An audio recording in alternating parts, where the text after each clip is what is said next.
오늘 제목은 아름다운 밭이 되리라, 아름다운 밭이 되리라라는 제목으로 말씀 나눕니다. 밭의 그 가치는 지금 보이는 그 모습보다도 그 밭은 그곳에서 무엇이 자라날 수 있느냐, 그것이 우리가 궁금하죠. 그 기대를 가지고 되지 않습니까? 아직 아무것도 보이지 않아도 씨앗이 심기고 또한 물이 공급되면 싹이 나고 마침내 열매를 맺게 되는 것입니다. 오늘 유다의 형편, 오늘 이사야서에서 보여주고 있는 유다, 이스라엘의 유다의 형편은 평안하지 않았습니다. 아수르의 위협이 점점 가까워지고 있는 그런 상황. 그런데 백성들은 하나님께 돌아오기보다는 눈앞에 보이는 그 힘을 의지하고 붙잡으려 했습니다. 애굽의 말과 병거를 의지하면 살 수 있을 것이라고 이들은 그렇게 생각하고 있는 것입니다. 이사야서 31장 1절 말씀에는 도움을 구하러 애굽으로 내려가는 자들은 화 있을진저 그들은 말을 의지하며 병거의 많음과 또 마병의 심히 강함을 의지하고 이스라엘의 거룩하신 이를 앙모하지 아니하며 여호와를 구하지 아니하나니. 이스라엘은 위기에 왔을 때 하나님을 의지하지 아니하고 애굽의 군대를 그에 의지하는 것입니다. 애굽을 붙잡으면은 이길 수 있다라고, 우리나라를 지킬 수 있다고 생각하는 것입니다. 하나님을 찾지 않았다는 것이죠. 나라가 어려워졌다, 나라가 어려워졌는데 진짜 문제는, 진짜 심각한 문제가 뭐냐? 이스라엘 사람들이 하나님을 의지하지 않고 하나님에게서 멀어졌다는 것입니다. 이것이 문제인 것입니다. 오늘 우리에게 문제가 있을 수 있습니다. 어려움이 있을 수 있죠. 진짜 문제가 뭐냐? 하나님을 찾지 않는 것입니다.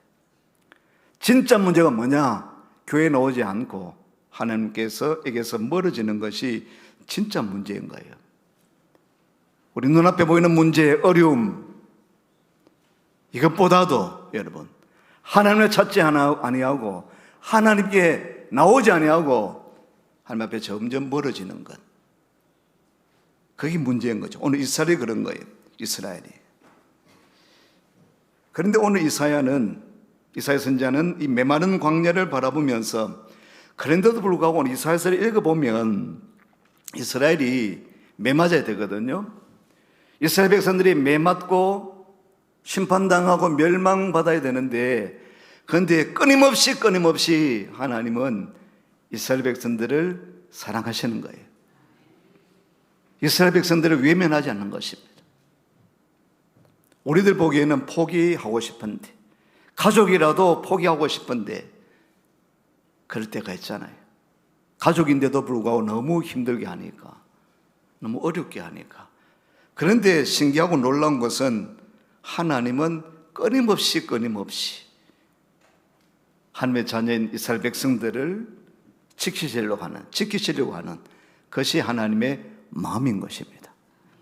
이사야서 32장 15절 오늘 본문의 말씀을 보면은 같이 읽어봅니다. 마침내 위에서부터 영을 우리에게 부어주시리니 광야가 아름다운 밭이 되며 아름다운 밭을 숲으로 여기게 되리라. 아멘, 아멘. 광야가 아름다운 밭이 된다.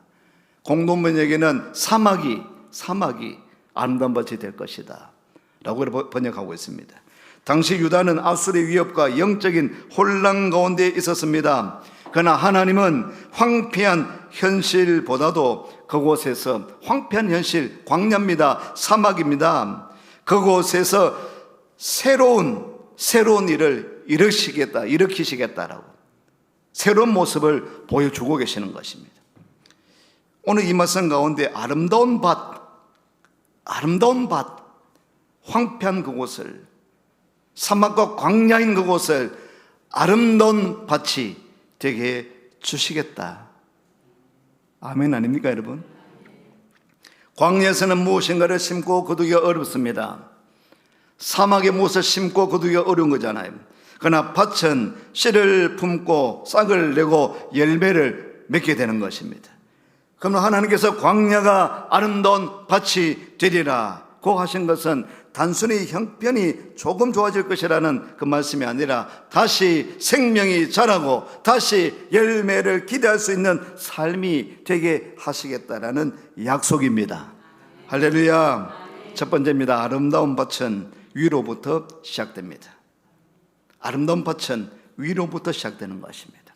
15절 말씀을 다시 보면, 자세히 보면, 마침내 위에서부터 영을 우리에게 부어주시리니, 위에서부터 영을, 거룩한 영을, 성령을 부어주시리니, 오늘 이 아침에도 거룩한 영으로 충만한 시간 되시기를 축원합니다. 황폐한 이 밭에, 사막과도 같은 이 밭에, 이곳에 거룩한 영이 임하는 이 시간 되시기를 축원합니다. 먼저 위에서부터 하나님의 영이 부어진다는 거죠. 그 다음에 이 광야가 사막이 아름다운 밭이 된다는 것입니다. 우리는 무엇인가 잘 되지 않을 때에 먼저 바깥 환경 외부를 바꾸려 하고, 사람을 바꾸려 하고, 어떤 조건을 바꾸면은 우리의 삶이 달라질 것이라고 생각합니다. 물론 조건이 필요하죠. 어디에 위치하느냐 좋죠. 그게 중요하죠. 우리 교회 위치가 참 괜찮다. 대전에서 목사님들이 오셨습니다. 아, 참 좋다. 공원이 보니까 참 좋다. 할렐루야죠. 예, 참 좋다. 입지가 좋다. 사람들 많이 오시겠네. 입지가 좋고, 조건이 좋고, 사람이 좋고, 조직이 좋고, 교회가 예쁘고. 근데 그 조건이, 환경이 어떤 일을 이루고 있는 것이 아니다라는 것이 오늘 하나님의 말씀 그러한 것입니다. 그런 조건보다도 더 필요한 것은 하나님께서는 더 근본적인 곳에서 근본적인 것을 바꾸고 가신다는 것입니다. 땅을 바꾸기 전에, 환경을 바꾸기 전에, 어떤 조건을 이루기 전에 그 땅에 생명을 부어 주시겠다는 것입니다. 에스겔서 47장에도 이와 비슷한 그런 장면이 나오고 있습니다.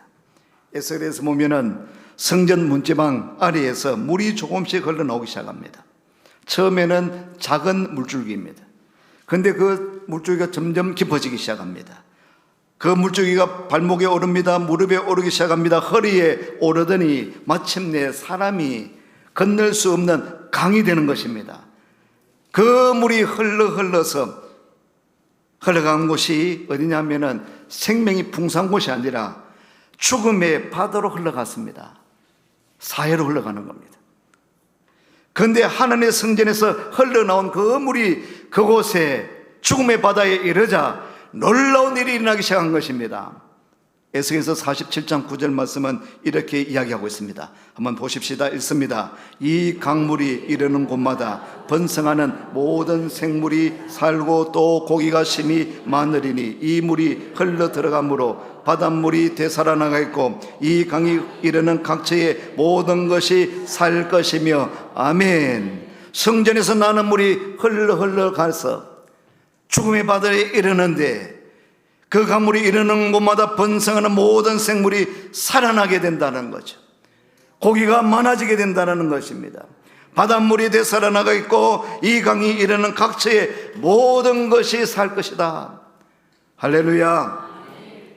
47장 12절에 보면 강 좌우에는 나무가 자라나기 시작합니다. 그 나무가 달마다 새 열매를 맺으리니 라고 말씀하고 있습니다.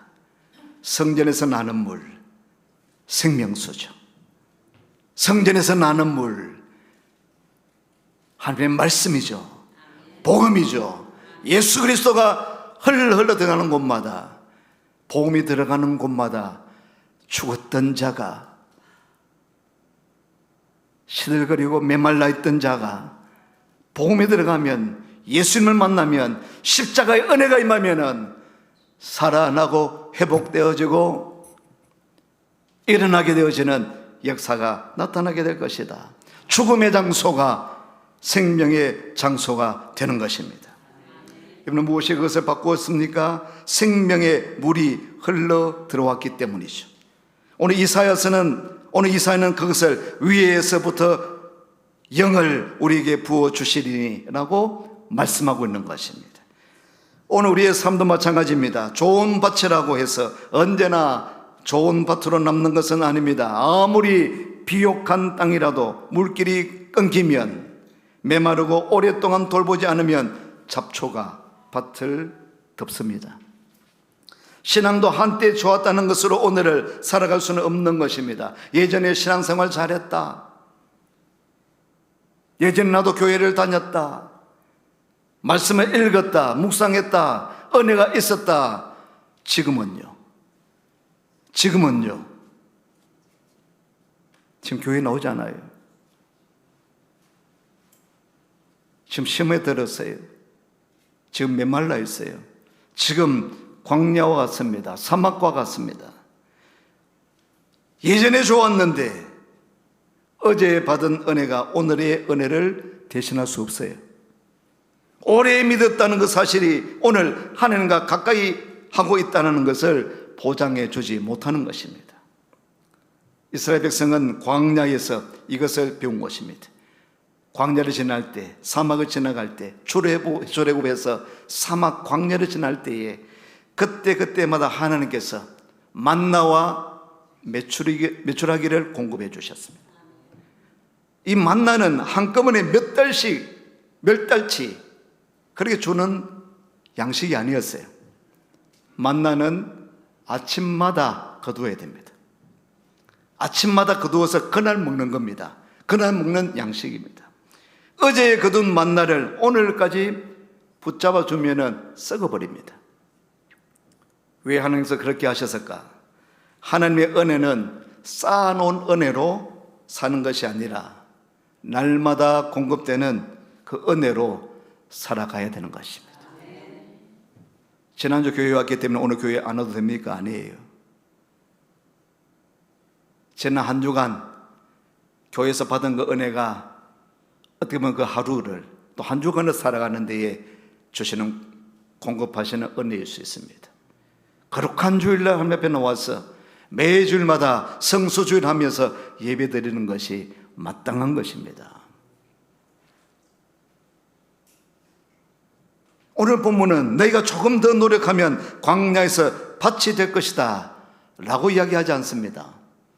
어떻게 말씀하고 있습니까? 위에서부터 영을 우리에게 부어주시리니, 아름다운 밭을 만드는 것은 땅에서의 그런 결심이 아니라 위에서 부어지는, 위에서 내리는 생명의 공급에, 생명께서 생명을 공급하심으로 이루어지는 것입니다.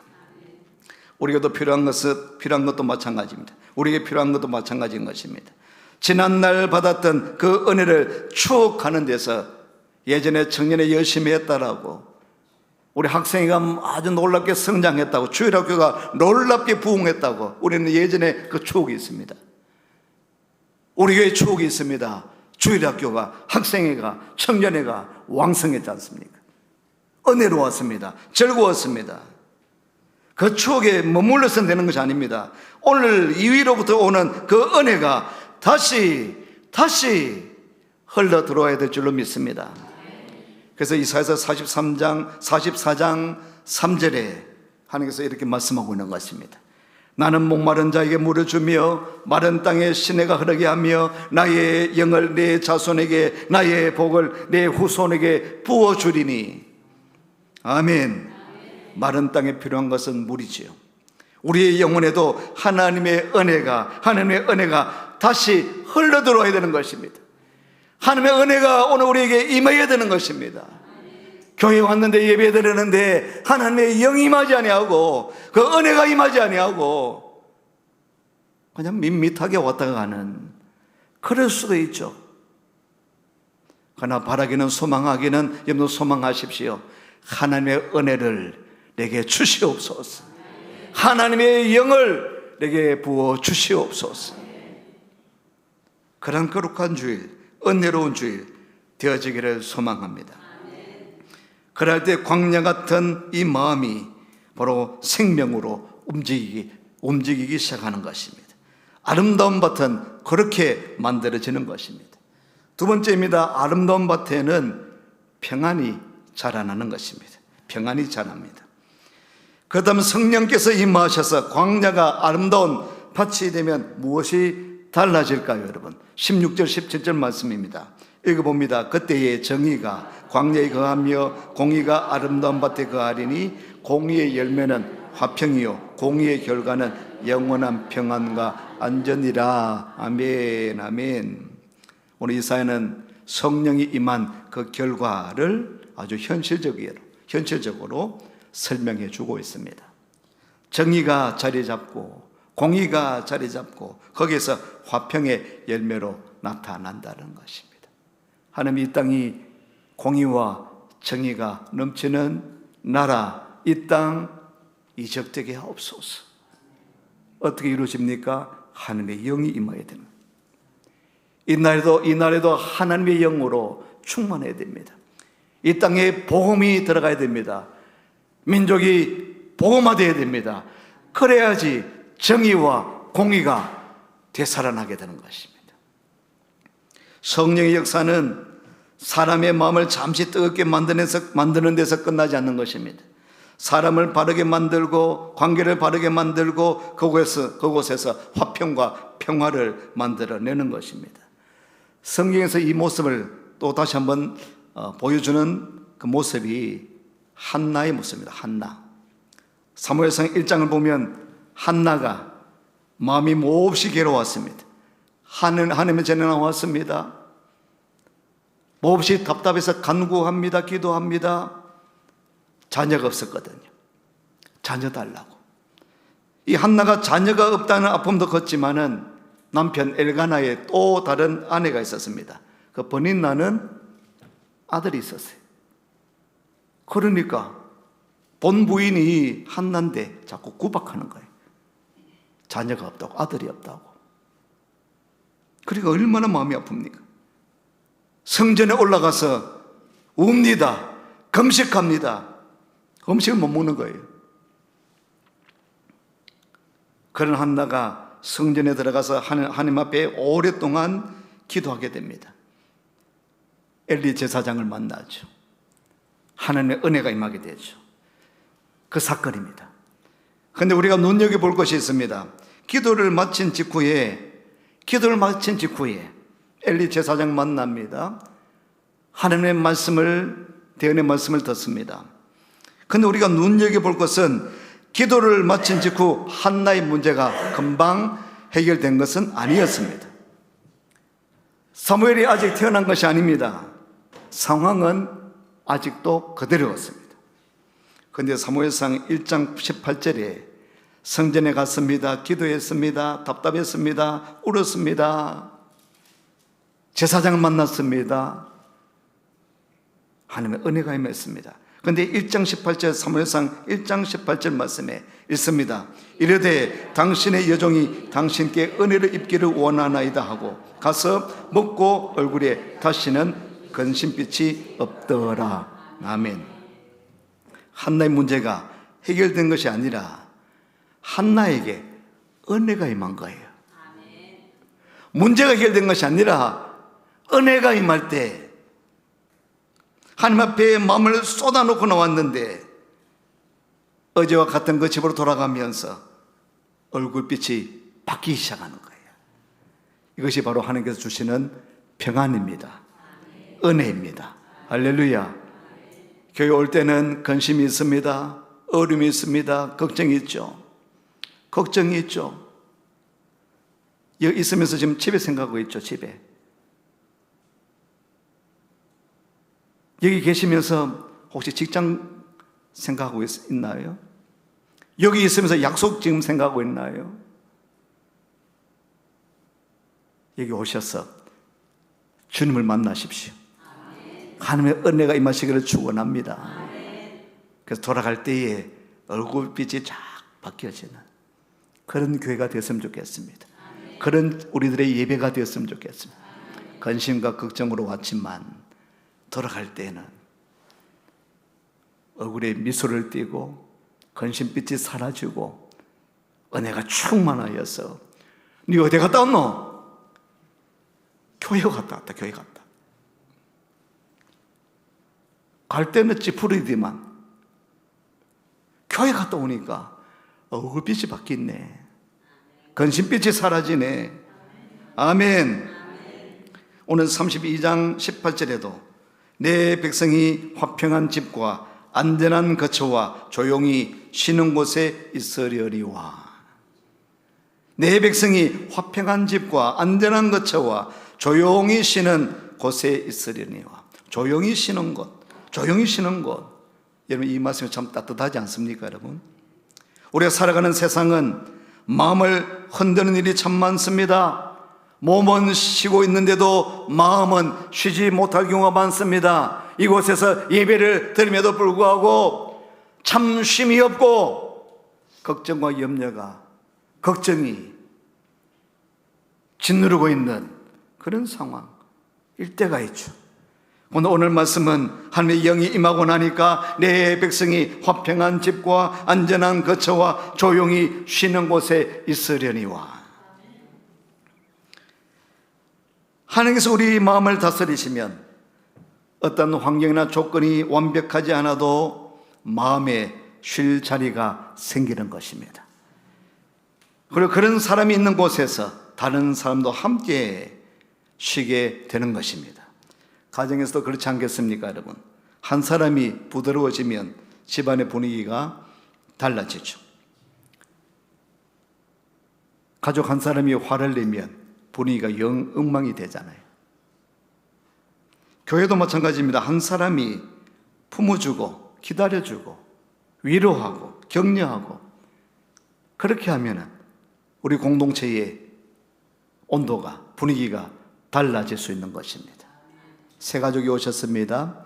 여러분, 한 사람 한 사람이 교역자뿐 아니라 새 가족 양육팀뿐 아니라 여러분, 한 사람 한 사람이 어른들 오셨습니다. 청년들이 인사해 주십시오. 분위기가 달라지지. 인사를 안 받아주시더라도 인사하는 거예요.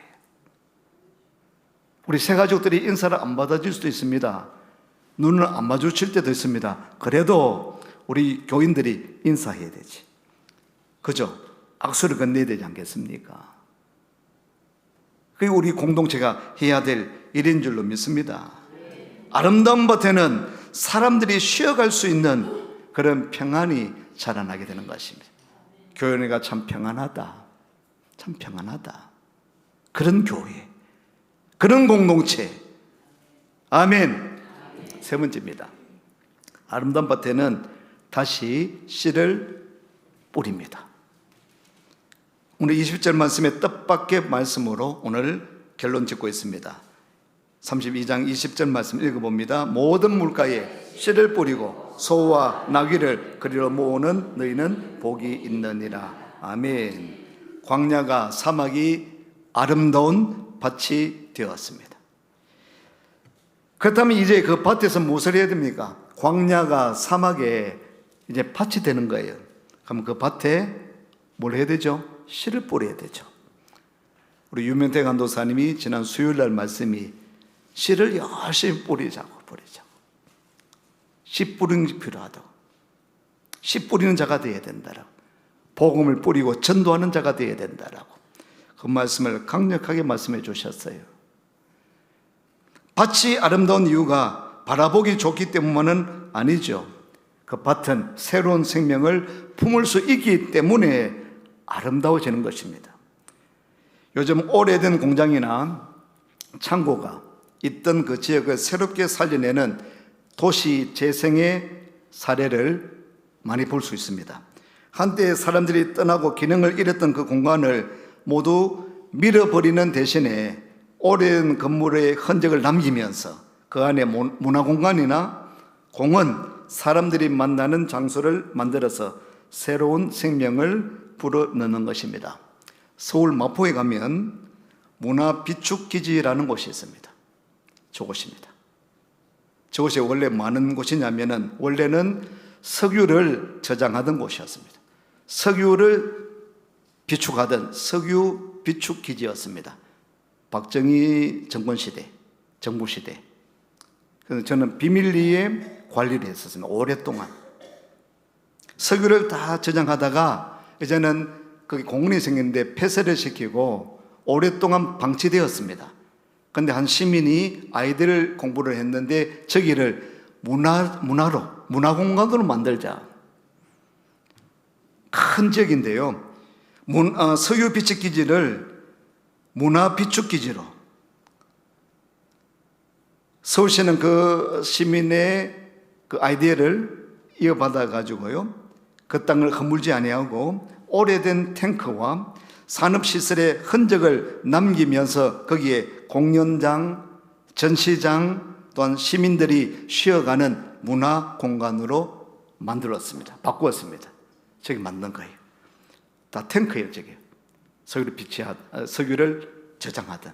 저런 곳을 다 공간들을 그 안에 전시관으로, 쉼의 공간으로, 또 무대로 그렇게 만들어 놨습니다.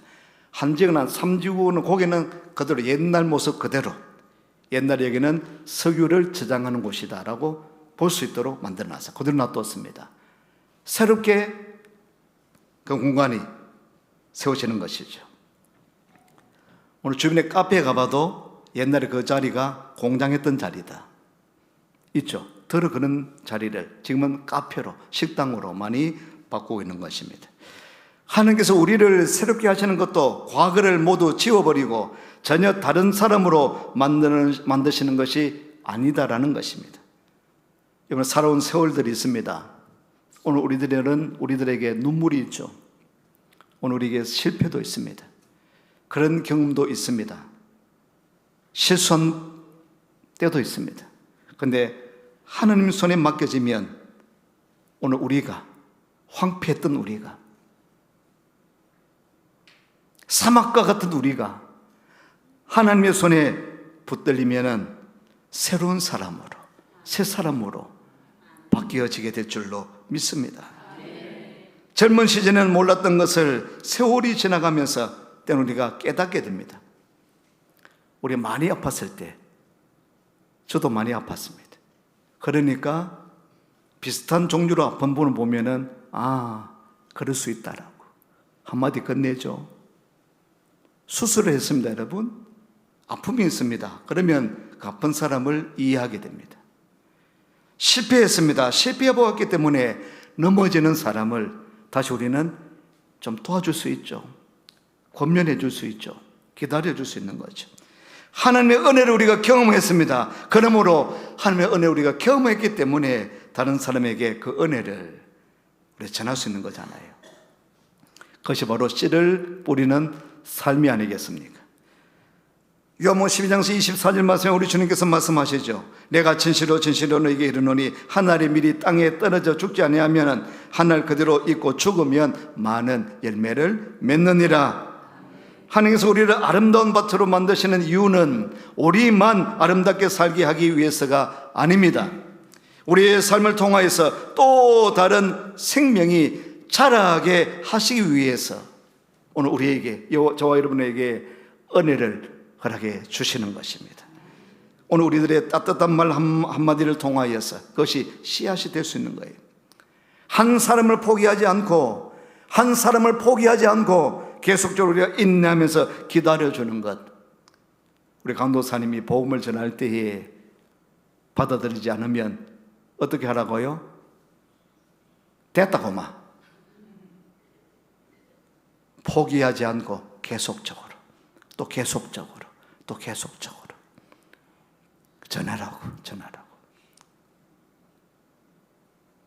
우리 이영건님, 김왕년님, 우리 윤명태 강도사님의 관심사는 저분들의 사모님들이에요. 사모님.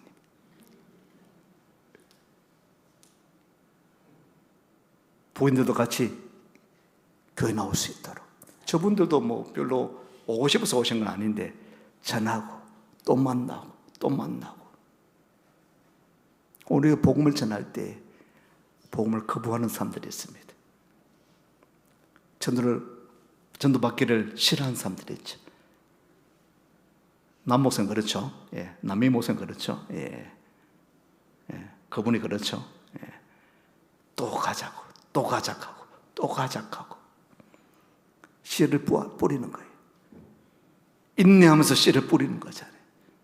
그게 전도하는 것입니다. 오늘 이름 없이 드리는 작은 섬김이 씨앗이 될 수 있는 것입니다. 한 영혼을 위해서 우리가 드리는 그 기도, 전도하고 복음을 전하는 그것이 씨앗이 되는 것입니다. 잘 아는 대로 우리 사도 바울의 고린도전서 3장 6절 말씀처럼 나는 심었고 아볼로는 물을 주었으되 오직 하나님께서 자라나게 하셨나니. 아멘. 심었다, 물을 준다, 자라나게 하시는 분은 하나님이시다. 우리가 할 일은 씨를 뿌리는 것이죠. 자라나게 하시는 분은 하나님이신 것입니다. 사는 성도 여러분, 마침내 위에서부터 영을 우리에게 부어주시리니 광야가 아름다운 밭이 되며, 하나님께서는 메마른 땅을 버리지 않으십니다. 성령을 부어주시는 것입니다. 그리고 그 땅에서 다시 생명이 자라게 하시는 것입니다. 정의가 자라고 화평이 자라고 평안이 자라나게 되는 것입니다. 그리고 마침내 그 사람은 자기만을 위해서 살아가는 것이 아니라 다른 사람의 삶에 좋은 씨를 뿌리는 그런 사람이 되는 것입니다. 그래서 아름다운 밭이란 모든 것이 완벽하게 아름답게 갖추어져 있는 그런 인생을 말하고 있는 것이 아니라 하나님의 은혜가 계속 흘러들어오고 그 은혜로 좋은 것이 자라나고 그 열매를 다시 누군가에게 나누어주는 그런 인생이 되는 것입니다. 오늘 저와 여러분의 삶이 그런 밭이 되시기를 축복합니다. 세월이 갈수록 메말라지는 사람이 아니라 더 따뜻해지는 사람, 사람을 쉽게 판단하고 정죄하는 것이 아니라 우리 마음이 더 너그러지고 넓어지고 품어주는 사람, 그 받은 은혜를 혼자 간직하기보다는 누군가의 그 마음에 좋은 씨앗 하나를 더 심어주는 그런 사람, 그런 사람을 통해서 오늘 우리들의 가정들이, 오늘 우리들의 교회가, 우리 삶의 터전이 아름다운 밭이 되어질 줄로 믿습니다. 광야 같은, 사막 같은 광야가 아름다운 밭이 되리라. 따라 하시겠습니다. 광야가 아름다운 밭이 되리라. 아멘. 아멘. 위에서부터 성령을 부어주셔서 우리 모두의 삶이 생명을 품고 평안을 나누고 좋은 씨를 뿌리는 아름다운 밭이 되시기를 주님의 이름으로 축원합니다. 하나님 아버지, 감사를 드립니다. 거룩한 주일 주님 앞에 나오게 하심을 감사를 드립니다. 나올 때는 오늘 우리들의 마음속에 근심도, 걱정도, 불안도, 두려움도, 의심도 있지만은 오늘 말씀을 듣다가 예배드리다가 찬양하다가 성령의 영이 임하여 주셔서 불안이 떠나가고 두려움이 사라지고 걱정과 염려가 걱정이 두려움이 사라지는 주님의 은혜가 임하고 평안이 임하고 회복이 임하는 그런 예배가 되어지도록 역사해 주시옵소서. 성전 문을 나갈 때는 우리의 얼굴빛이, 근심빛이 사라지게 해주시고 감사와 기쁨이, 은혜가 넘치는 그런 역사가 나타나기를 소망합니다. 우리 교회에 나온 모든 분들에게 한량없는 은혜로 충만하게 하여 주시고, 오늘 우리가 여러 가지 문제로 기도 제목이 있지만은 주님 앞에 예배되는 10년 가운데 주님 임재하여 주셔서 그 모든 문제가 해결되어지게 해주시고 회복되어지게 해주시고 살아나는 역사가 있게 해 주시옵소서. 오늘 우리 함께 하신 주님을 찬양하옵고 감사드리오며 예수 그리스도 이름으로 기도드리옵나이다. 아멘.